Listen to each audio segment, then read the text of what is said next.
আযাব যখন আসে তখন শুধু জালিমই মরে না, আলেমও মরে। জানেন মুসা আলাইহিস সালামের পায়ে একবার একটা লাল পিঁপড়া, তো উনি রেগে মেগে পাশি দেখে লাল পিঁপড়ার বাসা, পা দিয়ে ডলে মুছে সবগুলো পিঁপড়া মেরে ফেলছে।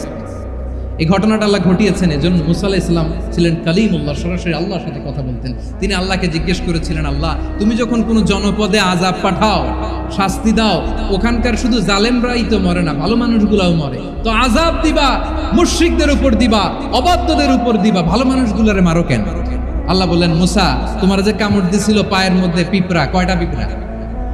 একটা পিঁপড়া, তো সবগুলারে মারলা কেন? রেগে মেগে পুরো পিঁপড়ার বাসা ভেঙে ম্যাসাকার করলা কেন?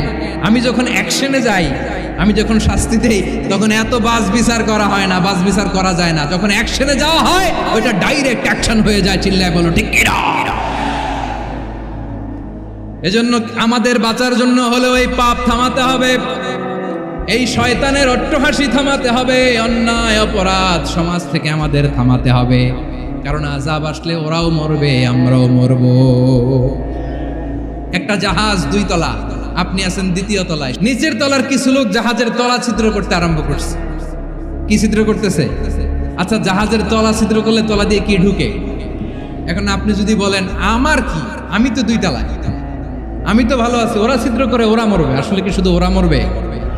তলা দিয়ে যখন পানি ঢুকবে, জাহাজ ঢুকলে আপনিও মরবেন। এজন্য নিজে মরার আগে ওই পাগলগুলার নিচতলায় যে থামাতে হবে। চিল্লায় বলেন ঠিক কি না? এজন্য আল্লাহ বললেন মুনকার প্রতিরোধের দায়িত্ব সমাজের টপ টু বটম সবার। এজন্য মুনকার প্রতিরোধ করার দরকার আছে না নাই?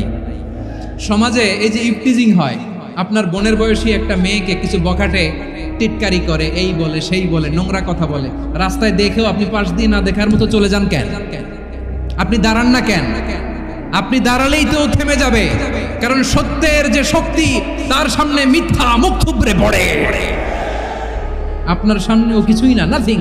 আপনি দাঁড়ান, ওকে প্রশ্ন করেন যে আমার বোনকে তুমি ডিস্টার্ব করো কেন? আপনাকে দেখে আরো 5 জন দাঁড়াবে, 5 জনকে দেখে আরো 10 জন দাঁড়াবে। আমাদের নীরবতা আর আমাদের নিশ্চুপ থাকাই জালিমদেরকে আরো শক্তিশালী জালিম বানিয়েছে।